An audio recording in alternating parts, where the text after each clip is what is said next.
हिमाचल प्रदेश विधानसभा के उपाध्यक्ष चुने गए कांग्रेस विधायक विनय कुमार को उपाध्यक्ष नियुक्त करने का प्रस्ताव मुख्यमंत्री ठाकुर सुखविंदर सिंह सुक्खू ने प्रस्तुत किया, जिसका उप मुख्यमंत्री मुकेश अग्निहोत्री ने समर्थन किया। दूसरा प्रस्ताव कृषि मंत्री चंद्र कुमार ने प्रस्तुत किया, जिसका स्वास्थ्य मंत्री कर्नल धनीराम शांडिल ने किया समर्थन। तीसरा प्रस्ताव नेता प्रतिपक्ष जयराम ठाकुर ने प्रस्तुत किया, जिसका भाजपा विधायक हंसराज ने समर्थन किया।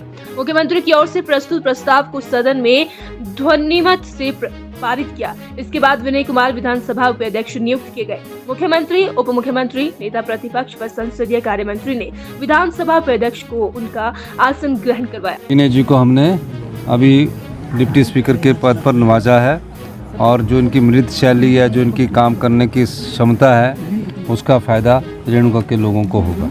आप सबको बधाई, लेकिन इस सब के विपरीत आज भाजपा ने सभा ही प्रदर्शन किया है, आप किस तरह से देखते हैं? देखिए, भाजपा प्रदर्शन तो करती रहेगी, क्योंकि उनको, मुझे लगता है, अभी भी जब वो विधानसभा में बात कर रहे थे, हम रिप्लाई दे रहे थे, बार बार उनके पूर्व मुख्यमंत्री उठ खड़े हो रहे थे और जो बात हम पूछ रहे थे उसका जवाब नहीं दे रहे थे।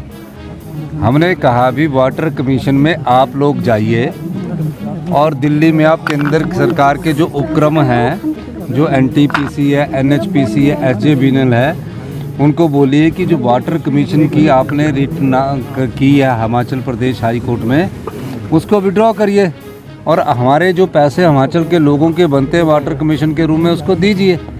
जबकि उत्तराखंड में उन्होंने कोई रिट नहीं की, वहाँ भी NTPC है, टिहरी डैम है, उसमें खड़े होकर बोल रहे हैं ये कोई बात है?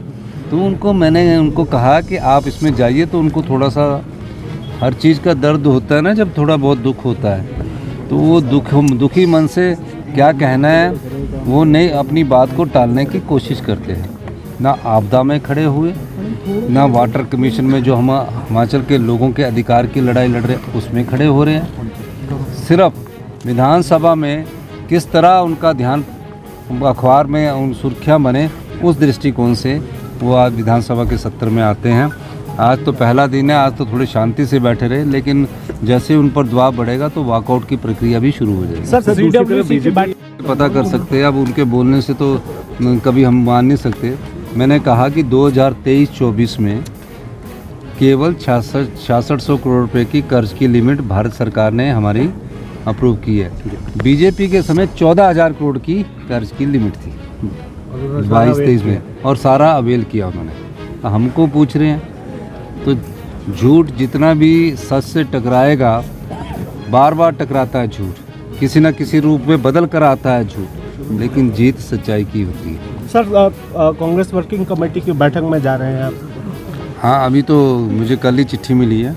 विधानसभा सेशन के में अभी मैं विचार विमर्श करूँगा राष्ट्रीय नेतृत्व से, उसके बाद ही मैं उसके बारे में आगे बता सकता हूँ। सर, आप दुबई भी गए थे, क्या निवेश आएगा पर्यटन के क्षेत्र में? देखिए, दुबई जब हम गए थे तो हिमाचल में हमने ग्रीन सेक्टर को, जिसको रिन्यूएबल एनर्जी से जोड़कर देख रहे हैं, उसी ग्रीन सेक्टर को हमने आमंत्रित किया है।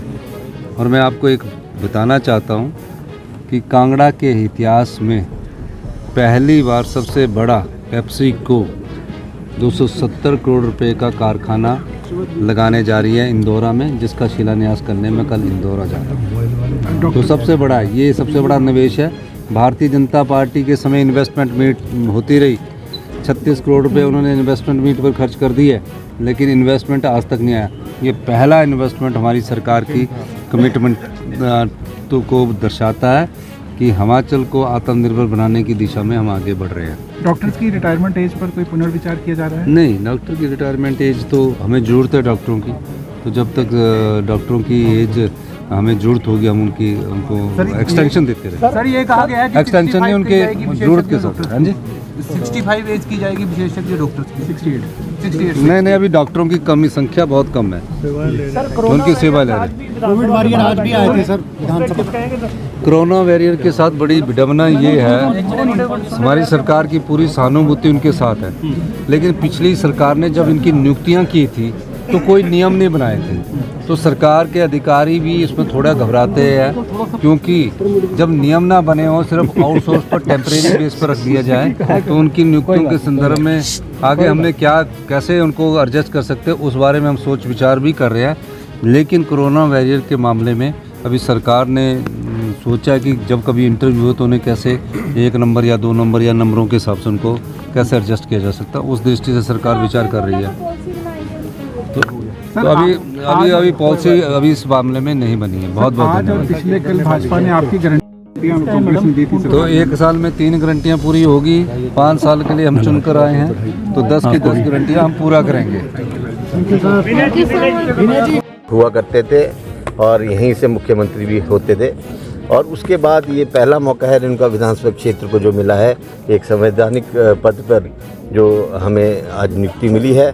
मैं उसके लिए तहे दिल से माननीय मुख्यमंत्री जी का धन्यवाद करता हूँ, उप मुख्यमंत्री जी का धन्यवाद करता हूँ, नेता प्रतिपक्ष का भी धन्यवाद करता हूँ, क्योंकि निर्विरोध आज जो ये चुनाव हुआ है जिसमें नेता प्रतिपक्ष ने भी हमें अपना समर्थन दिया है, उसके लिए मैं बहुत बहुत धन्यवाद करता हूँ। और मैं विश्वास दिलाता हूँ कि मैं सदन में सभी माननीय सदस्यों के आशयों पे खरा उतरूँगा।